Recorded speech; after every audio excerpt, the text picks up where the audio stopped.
Hundreds of National Guard troops have now been mobilized to help with those wildfires in Los Angeles County. The National Guard deployment happening overnight, along with additional water tanker trucks to aid firefighting efforts. We know water has been an issue, certainly, in fighting those fires. Meteorologist Cody Matz joins us now with the latest on the LA fires. Good morning. Yeah, good morning. A live look in Los Angeles behind me that the city is now experiencing one of the most destructive fire events on record here in the U.S.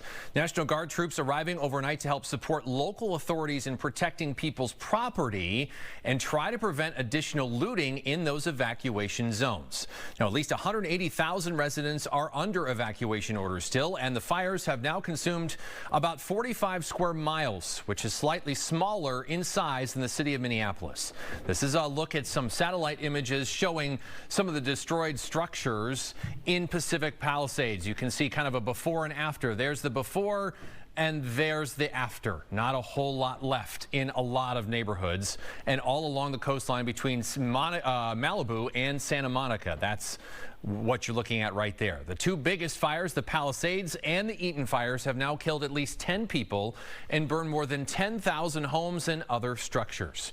This comes as a new fire ignited yesterday afternoon in the San Fernando Valley. It is called the Kenneth Fire, and Los Angeles Police Department says they are investigating it as arson. Officials say they have now detained a suspect. A witness says first responders were quick to the scene as authorities issued mandatory evacuation orders for that spot. I want to say 25 cop cars showed up, and by then they told us we had a mandatory evacuation. We packed our stuff up as quickly as we could and we left. Well, the Kenneth Fire moved into neighboring Ventura County, but a large firefighter response stopped the flames from spreading to nearby homes.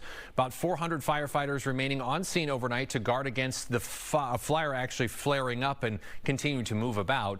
Amazingly, it's about 35% contained as of right now. As for the two biggest fires, firefighters were able to establish the first bit of containment with the Palisades fire, currently at 6% contained. That's the giant yellow-orange shade you see on the left side of your screen.